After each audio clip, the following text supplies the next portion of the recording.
Salam sejahtera semua, anda sedang menonton Jackpot Garage. Hari ini kita nak tengok apa ciri-ciri dan perbezaan Ninja 250 dari tahun 2013 dan tahun 2018. Tetapi sebelum kita mulakan, saja nak jelaskan bahawa Ninja 250 daripada tahun 18 ini adalah fully standard daripada kilang. Ini pula sudah buat sedikit benda. Nanti kita pun tengok apa modifikasi yang ada pada 13 dan pada masa yang sama buat perbandingan antara dua genre. Tengok gadis cantik, kena tengok bahagian dada, bahagian mata. Tudung awet baru ini ada angle tajam dan mengancam. Penjelasan pereka bentuk bahawa ciri gaya dipinjam Abang Supercharger H2. Pandanganku, desain ibarat A25 V1 yang dianayatimkan dan dibesarkan rumah kuda hijau. Kat long kawi tak kalah juga pesta fashion ni. Asal kilang hitam dan oranye, kini pakai baju raya carbon fiber dengan warna lagi menyerupai H2. Lampu 18 ori sudah LED dan bernyala bersama sekali. Kat long memikat lagi dengan lampu daylight bernyala sebelah. Asal mentol sekarang bikin dah LED. Nak tengok ekor boleh rujuk yang bongsu. Ninja 13 pernah ada ekor lampu bermentol. Kini dah buat make up LED seunit. Rapi, menawan lah. Fog 41mm teleskopik. Krom kat atas, stanchion kat bawah. Tak senang bocor. Kalau bocor pun tak melimpah. Kalong berlengan kurus sedikit dengan fog right setup 37mm. Rim standard 17 inci bagi berdua-dua. Saiz tayar bolehlah kreatif sikit. Nak pakai 110 standard kilang pun okey, 100 pun okey, 120 pun okey. Lagi nipis lagi laju, betul tak? Chakira brake jangan beli yang sama. Ninja mudah pakai rotor 310mm yang sangat besar dalam kelas dia. Beza 50mm dengan Traplo. Kita nampak juga posisi lubang beza. Cuma desain ombak masih ada dan caliper Nissin 2 piston dikekalkan. Cluster instrumen jentera berdua ada jarum, ada LCD. Posisi dan saiz sahaja yang lain. Masing-masing ikut dashboard model-model lain dalam barisan Kawasaki pada tahun 18 dan 13. Bahagian kokpit terdiri komponen yang rutin. Switch engine, lampu depan, signal kiri kanan, butang hazard, starter.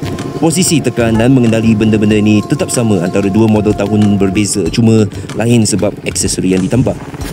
Lampu isyarat juga disepadukan fairing. Style sejak IASIX lama lagi. Tahun 13 sepatutnya mentol. Terkejutlah ada LED. Jantung 18 yang suci ini menjana 39 horsepower dengan torque 23.5 Nm. 13 tak ada DOHC. Tak ada 8 valve. Asalnya milik 30 horsepower dan torque maksima 21.7 Nm. Tapi dah tak asal mesin ni. 12 tahun selepas kelahiran, Kat Long bertemu dengan sepasukan tuner dan lepas berapa jam keluar dari bengkel dengan hampir 35 horsepower dan torque 24 Nm. Cut off, kau bertanya. Apa cut off? Entah bagaimana para penyelidik telah meyakinkan penggubal undang-undang merata dunia bahawa punca utama pemanasan global adalah exhaust. Nasib baik walaupun meriam buntut lagi besar, reka bentuk masih maju daripada yang lama. Cuma untuk Kat Long tak ada batang dan muffler asal yang boleh tunjuk.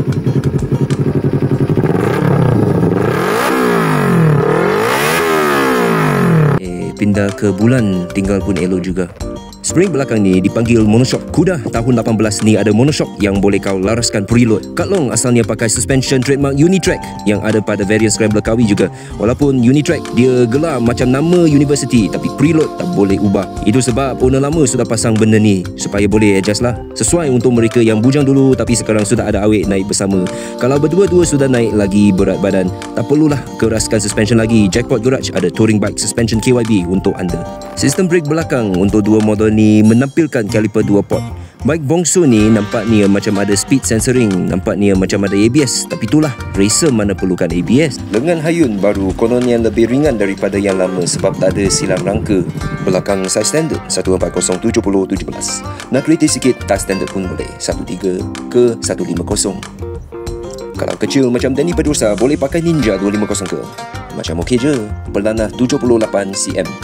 Pilihan boleh naik bersama juga, cuma Kat Long lagi suka bersendirian. Ninja baru top speed tinggi sebab sprocket 1440. Yang lama standard 1446. Loncatan permulaan lagi kuat. Rantai dan sprocket ni semuanya baru. Ninja 2018 ada assist dan slipper clutch. Gelaran panjang untuk jimat tenaga tarik clutch dan penurunan gear yang stabil sebanyak 20%. Pengendalian macam mana? Lepas ambil kira modifikasi yang ada, Ninja baru lagi tangkas lagi selesa sebab ada rangka trellis yang lain ringan. Tapi dari segi kestabilan, saya ambil Kat Long. Dia rasa macam SBK yang lagi besar. Tuning dan sprocket lagi besar juga menawarkan pengalaman lebih boleh diramal. Sesuai juga jalan dalam town nak pecut cepat. Kalau bukan pemula pakai Y15, Legenda, LC, pasti ramai yang bermula dengan Nazar Blade, Pulsar, A25, CBR dan Ninja. Soalannya, mana satu? Dua Lipa atau Angelina Jolie? Pasal hadu untuk dilepaskan pula. Jentera ini dari tahun 2018 kita jual 10,500 bulanan untuk 6 tahun lebih kurang 200 sahaja.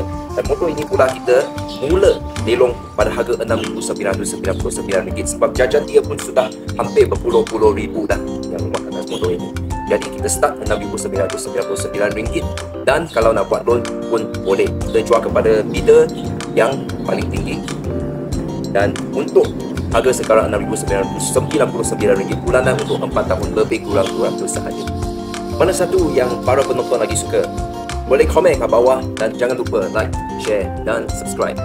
Nak jual motor, nak beli motor, nak trade in motor, nak uruskan pinjaman untuk pembelian motor, satu nombor sahaja kena semua ingat 018 345 67 9. Kita simpan.